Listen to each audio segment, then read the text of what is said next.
Kevin had been backed into a corner by Penny's accusations, so he finally told her why he'd taken her phone. Mike couldn't figure out how Kevin knew about his plan to get her to pay for the dinner at the Whistler Hotel's VIP room. But Meriwether had managed to let everyone know that Kevin had been in prison, so the situation was looking pretty bad for Kevin.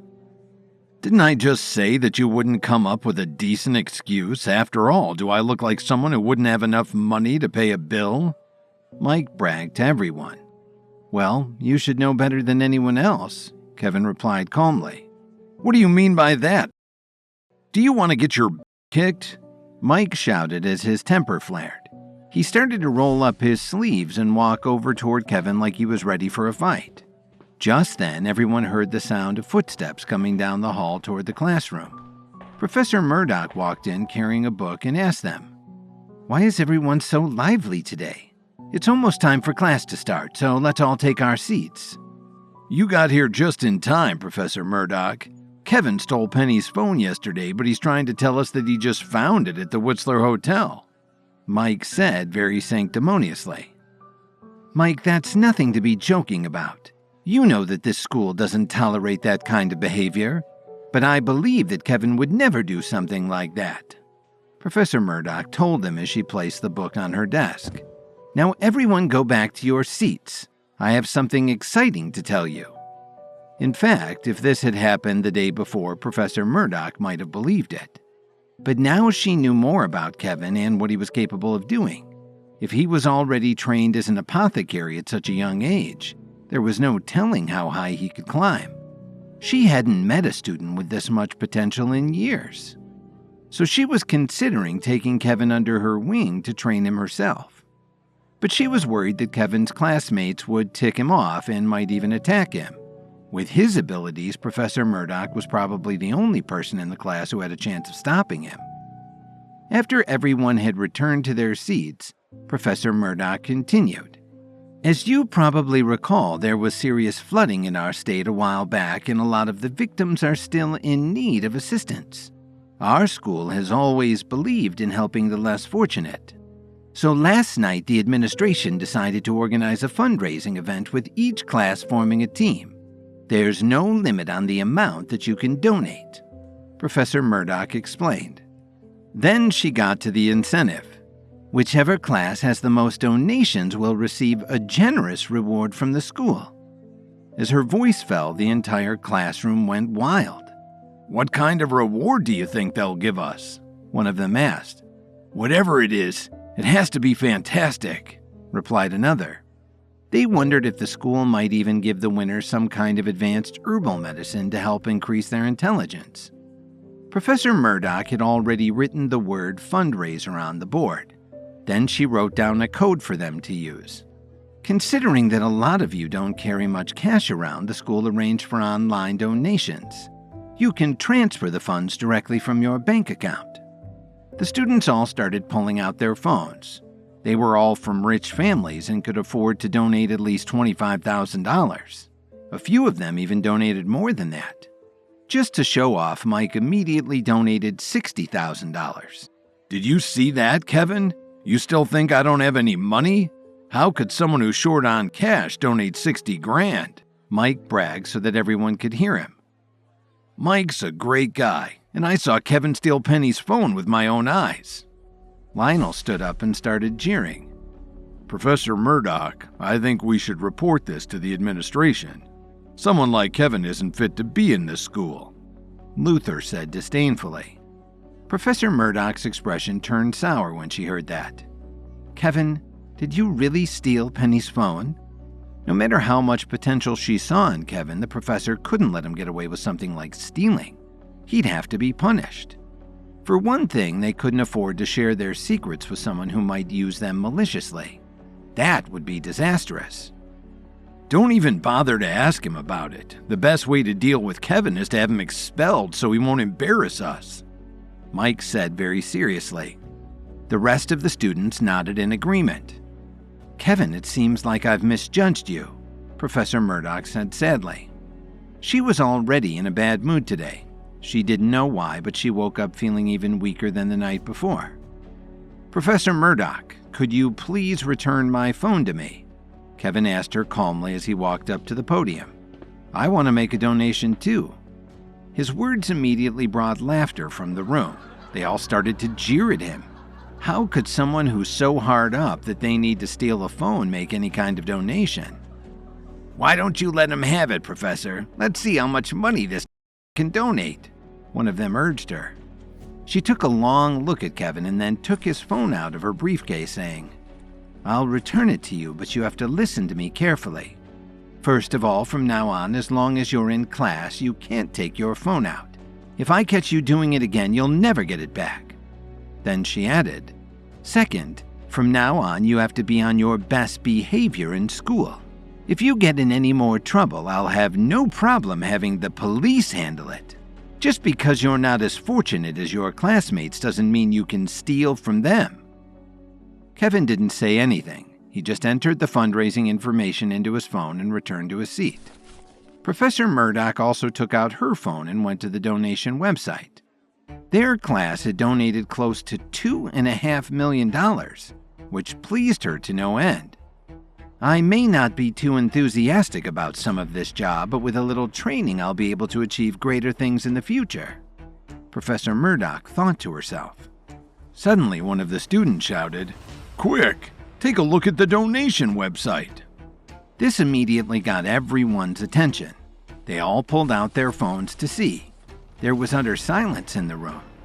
They could all see that someone had just donated $500,000. And the name next to the donation was Kevin. Penny suddenly raised her head to look at Kevin. Why would someone who could afford to donate $500,000 steal a phone? Did I really misunderstand him? Penny wondered. She felt a little guilty. Luther and Lionel almost fell out of their seats. Nobody could believe it, but they had the proof right there. Kevin walked over to Mike and said, "You said I was so poor I had to steal a phone? Then tell me how many phones you could buy for $500,000. He said this loud enough so everyone in the class could clearly hear him. Mike suddenly got flustered. "What is there for you to be proud of when you're just spending your wife's money? Anyway, my father's the one who gave me my money, and I won't get scolded when I get home." Then Mike pulled out his phone and donated $500,000 to the fundraiser. Yesterday at night, he begged his father to give him more money for his expenses.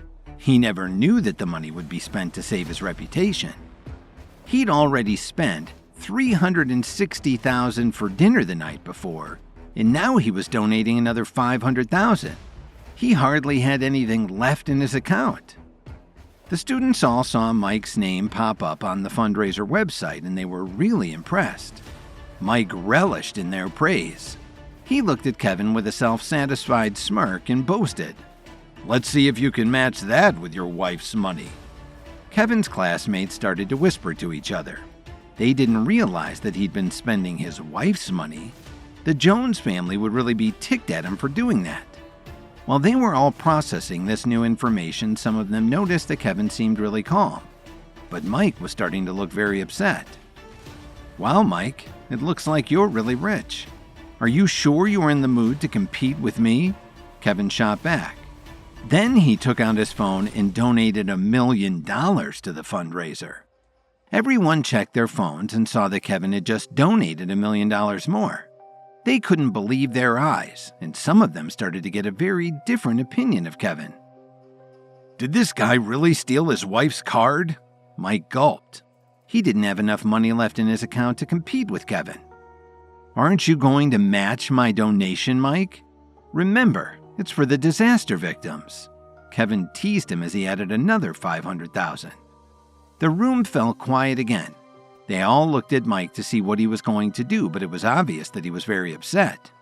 Mike opened his mouth to speak, but he choked on his words. His father had already told him not to ask him for any more money until next year. If he called him again today, his dad would probably be so mad at him that he'd fly into a rage and come to Chicago to straighten him out in person. That wouldn't go well. "How come you haven't made any more donations? Don't you have any money left in your account?" Kevin chided him. "You were just saying that I'm a poor jerk who had to steal a phone. Do you still think I'm poor?" Mike stared at Kevin for a long time, but he couldn't find the words to reply. If he'd known this would happen, he wouldn't have donated so much money. Now he really felt like a fool. He'd been trying to make Kevin look like a but he'd only hurt himself. Mike got so angry that he punched Kevin in the shoulder. Suddenly the class realized that Mike had just been trying to impress them all, even though he really couldn't afford it.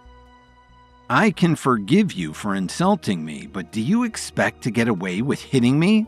Kevin growled as he grabbed Mike's wrist with one hand and slapped him hard on the cheek with the other.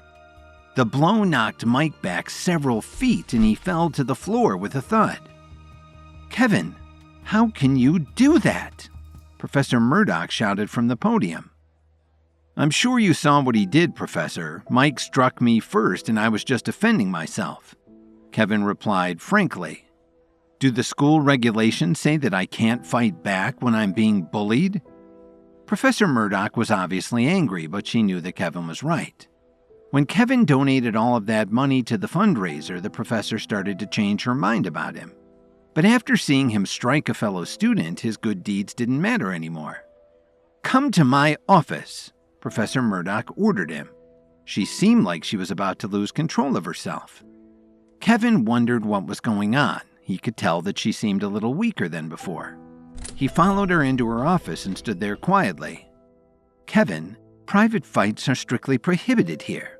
If you dare to strike anyone again, you'll be severely punished," Professor Murdoch informed him. "Are you taking Mike's side, Professor? Didn't you see how he was bullying me?" Kevin replied casually. Then he asked her, "Are you feeling okay? You don't seem as strong today as you usually do." "What makes you say that?" she asked him as a look of panic flashed in her eyes. She hadn't spoken to anyone about how she'd been feeling. "Did you forget what I said at the dinner last night? I told you that there was something strange about the pill Mike gave you and I warned you not to take it." Kevin reminded her as he shook his head. "But you told me that you couldn't see anything wrong with it." "Are you making fun of me, Kevin?" Professor Murdoch changed the subject as she deliberately avoided talking about the pill. "Maybe I didn't get enough sleep and my body hasn't had a chance to recover yet." "You're lying to yourself, Professor. There's no need to do that with me," Kevin admonished her with a smile. "If I'm right, you'll have lost all your progress within 3 days, and you'll never be able to get it back, no matter what you try." Professor Murdoch began to panic, but quickly calmed herself and asked Kevin, "Are you trying to scare me?" From what she knew about the augmentation pill, these effects Kevin was talking about didn't make any sense. It had taken her a long time to get as far as she had in her training, and it had brought her a lot of recognition and respect. If Kevin was right, she'd lose her position in the school, along with a lot of the connections she'd made with some very powerful people.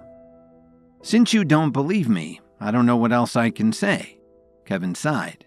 "But please remember what I said, Professor. There are only 3 days left at most. If you change your mind in the next couple of days, just give me a call. I have a way to solve your problem." Then Kevin asked if he had her permission to return to class. When he got back to the room, Merriweather avoided any eye contact with him, but Kevin didn't really care. He sat down in his seat and waited for Professor Murdoch to return. Just when he was about to take out his phone to see if the battery still had a charge, Penny suddenly turned around and put a piece of paper on Kevin's desktop. A few of the students saw this and wondered why on earth she would bother to pass a note to a like him. Please subscribe to the Pocket FM YouTube channel and press the bell icon for instant notification. Check out our channel for more such exciting shows.